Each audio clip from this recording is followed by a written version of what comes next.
Studio नङां जेंग्रें Narzary Baksa सालबारि बारेंगाबारि गामिनि प्रदीप बसुमतारिया लाव आबाद मावनानै रां आर्जिनो हादों।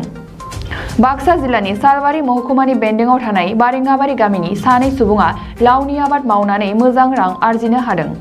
बिथांमोना लावनि आबादखौ मावनो थाखाय सानै सुबुंजों लोगो नांनानै 2 बिगा लावनि आबाद मावनानै ओनसोलनि सुबुंफोरनो मिथिहोयो आरो बिथांमोना बे आबादाव माखासे बायनाय हासार होआबालानो न'नि मोसौ खिनि हासार होनानै आरो जेबो मुलि होआबालानो बे आबादखौ दिखांदों होननानै खौराङाव फोरमायदों। बिथांमोना लावनि आबादखौ मावनो थाखाय सानै सुबुंजों लोगो नांनानै मावनाय जादों होननानैबो फोरमायथिदों। बिथांमोननि लावखौ बायनानै दाब दाब जायगायावबो फाननो लांनाय जायो, जेरै रुपुहि, सालबारि, आनन्द बाजार, मायंपारा, दैलि बाजार बायदि गोबां बाजारफोराव फाननाय जायो होननानै खौरांनि गेजेरजों फोरमायदों। बरपेटा रडनिफ्राय अनजय बसुमतारिनि खौरां। बेनि गेजेरावनो जों लेबारबो बाहायनांगौ जायो। दा जों उफाय गैयैयाव जों निजेबो खस्थ' खालायनांगौ आरो दा जों खस्थ' मस्थ'यैनो खिथिखौ थिखांबाय। दाथ' उफाय गैया नालाय जों बागान बाजाराव लाङो। मालाबा 15, मालाबा 10आव फानो, मालाबा 20आव फानो। जों बिदि फानो आरो लिमिट गैया। बिगानै दं लाव खिथिया। गामिनि ओनसोलनियाथ' बहुद जाहैबाय। मोजाङैनो दिसं जानायाव मोजाङैनो। जों मेडिसिनबो होआखै नालाय दा मोजाङैनो।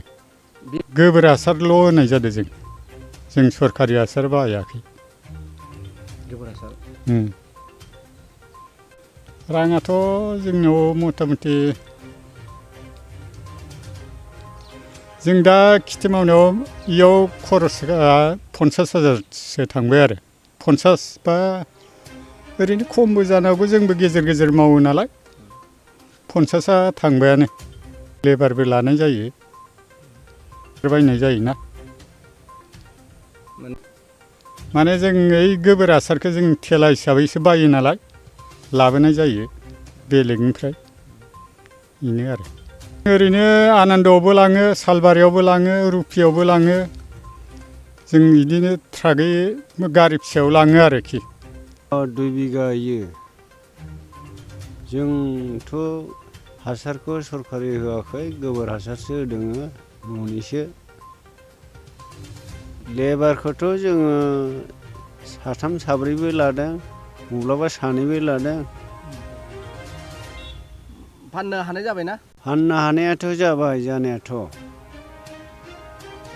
लावखौ बाजारावनो लांबाय दङ, नै बागान बाजाराव। थाइसे लावआव जोंथ' 20 रां मोनो।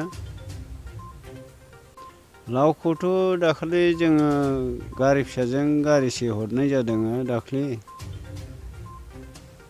गोसोआव गैया, बियो सप्तानि गेजेराव खाजानाय जागोन नामा। जानानैथ' मोजाङानो, जों लकेल नालाय, लकेल मावनाय नालाय। गामियाबो लांफैदो लांफैनायाथ'। जों पकेटनिफ्रायनो मावनाय जादों। जेबो जों सरखारनिफ्राय जेबो मोनाखै, मोनथाय गैया।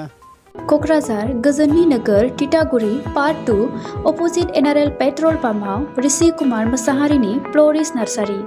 बे नार्सारियाव बायदि रोखोमनि समायना बिबारफोरखौ फालांगि महरै खम बेसेनावनो नोंथांमोनहा मोननो हायो।